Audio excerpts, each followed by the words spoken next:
వినాయకుడి ఏకదంతం గురించి ఎవరికీ తెలియని మహారహస్యం ఇది.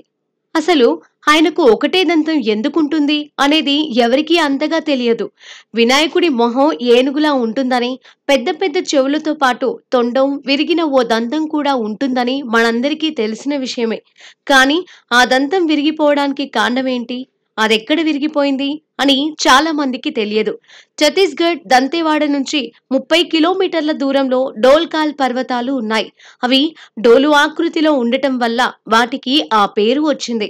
అక్కడే 2500 అడుగుల ఎత్తు కలిగిన గణేశ విగ్రహం ఉంది. ఆ విగ్రహానికి ఒక చేతిలో గొడ్డలి, మరో చేతిలో విరిగిన దంతం కూడా కనిపిస్తుంది.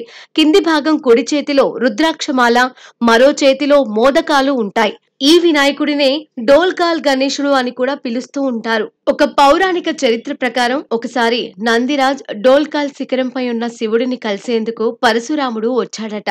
ఆ సమయంలో గణేశుడు ద్వారపాలకుడిగా ఉన్నాడట. అతడు అప్పుడు పరశురాముడిని లోపలికి వెళ్ళనీయకపోవడంతో ఇద్దరి మధ్య గొడవ జరిగింది. దాంతో పరశురాముడు తన గొడ్డలితో వినాయకుడిపై దాడి చేశాడు. ఈ యుద్ధంలోనే గణేశుడి దంతం విరిగిందని, అప్పటి నుంచే ఆయనని ఏకదంతుడిగా పిలుస్తున్నారని ఇక్కడ అంటారు. ఈ ఘటనకు గుర్తుగా అక్కడ చిండక్ నాగవంశానికి చెందిన ఒక చక్రవర్తి ఈ భారీ గణేష్ మూర్తిని అక్కడ ప్రతిష్ఠించారు. ఇక అప్పటి నుంచి ఈ వినాయకుడు ప్రత్యేక పూజలు పొందుతున్నాడు.